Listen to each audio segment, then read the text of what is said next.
Rusia bombardir markas militer Ukraina. Lebih dari 70 tentara tewas.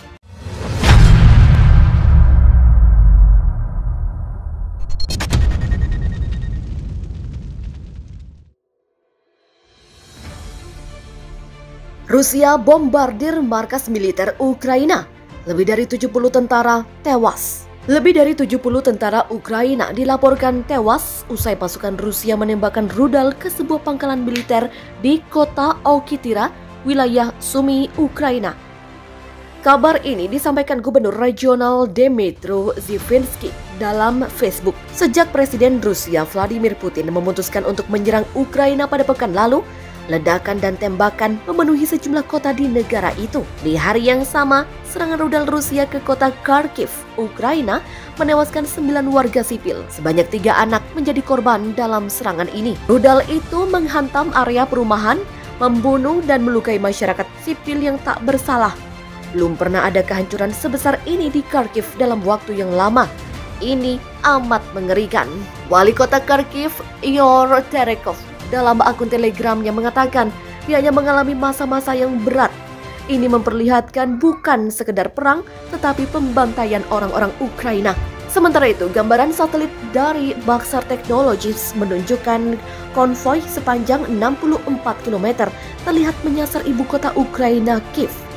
Konvoi ini dimulai dari pangkalan udara Antonov, sekitar 17 km dari pusat kota Kiev, sampai wilayah utara Freiburg, Ukraina. Maxar menyampaikan konvoi militer besar ini membawa kendaraan lapis baja, tank, artileri, dan kendaraan logistik lain.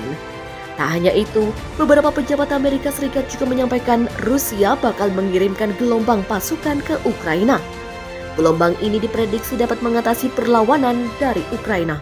Dikira main-main, Putin ancam menggunakan nuklir. Amerika Serikat justru melihatnya sebagai sebuah gertakan. Amerika Serikat masih belum melihat adanya gerakan pasca ancaman nuklir Rusia. Sebelumnya dalam sebuah pernyataan akhir pekan lalu, Presiden Rusia Vladimir Putin mengatakan bahwa pasukan nuklirnya dalam siaga tinggi. Bagi beberapa mantan pejabat dan pakar di Amerika, menganggap pernyataan Putin sebagai gertakan adalah sebuah kesalahan.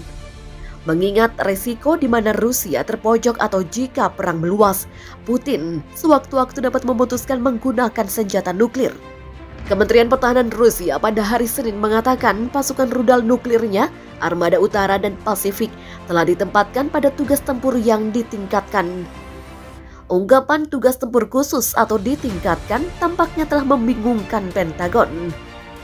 Ini bukan istilah seni dalam apa yang kami pahami sebagai doktrin nuklir Rusia. Demikian kata seorang pejabat Pentagon dikutip dari Al Arabiya. Sejauh ini belum ada pergerakan besar senjata atau pengerahan pasukan untuk mempersiapkan serangan nuklir. Dia mengatakan dirinya tidak percaya kita telah melihat sesuatu yang spesifik sebagai hasil dari arahan yang dia berikan.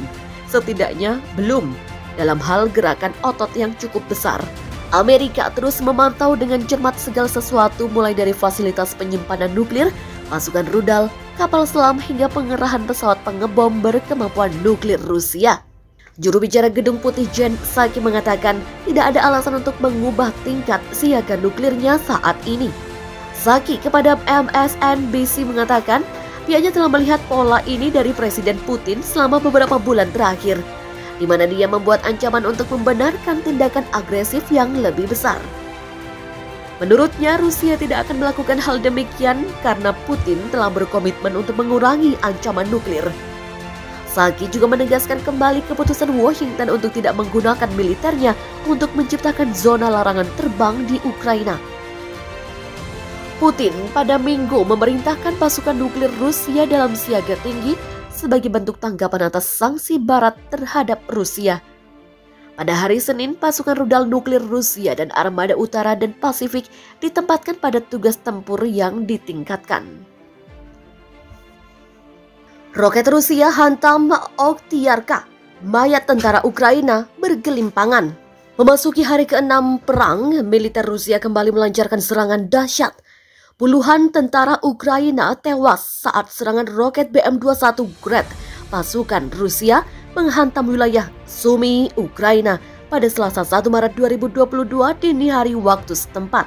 Menurut laporan yang dilansir Viva Militer dari Ukrinform, serangan roket militer Rusia menghantam dua kota di wilayah Sumy, Oktyarka, dan Konotop. Kepala Administrasi Regional Sumy, Dmytro Zhivitsky, membenarkan terjadinya serangan dahsyat militer Rusia ke Sumy. Dalam pernyataan yang diunggah, Zhivitsky menyebut lebih dari 70 orang tentara Ukraina tewas dalam serangan roket Rusia. Militer gabungan di Oktyarka mengalami serangan berat musuh dengan menggunakan MLR Grad dan sangat disayangkan sudah benar-benar hancur. Demikian ucap Zhivitsky. Ada juga korban dari warga sipil. Saat ini blokade tengah dibongkar dan lebih banyak prajurit yang tewas ditemukan di sana. Zhivitsky menambahkan meski serangan roket sudah berakhir dan situasi Sumy sudah berangsur stabil, kota Konotop masih berada di bawah kepungan pasukan Rusia.